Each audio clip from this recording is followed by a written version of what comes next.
Назарбаевты қорғайтын заңның күші қашан жойылады? Сәлеметсіз бе? Бұл хабарламадан басқалардың хабардар болуын қаласаңыз, бейне астында лайк түймесін басып, арнамызға жазылыңыз.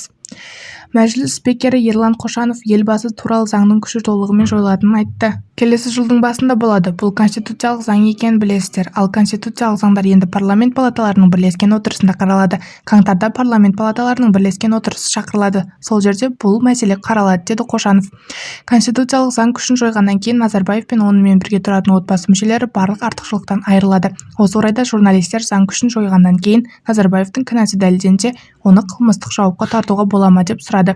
Оның барлық иммунитеті осы заңға қарастырылған. Егер ол күшін жойса, олар да күшінде болмайды деп жауап берді Қошанов.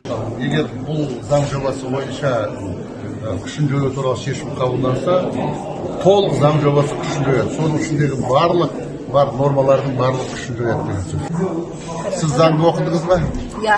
Ол заңдағы барлық артықшылықтан күшін жояды. Яғни қылмыстық жауапқа тартуға болады деген сөз. Негізі бірінші президентке де, болашақ президенттерге де, енді экс-президенттер туралы сол нормалар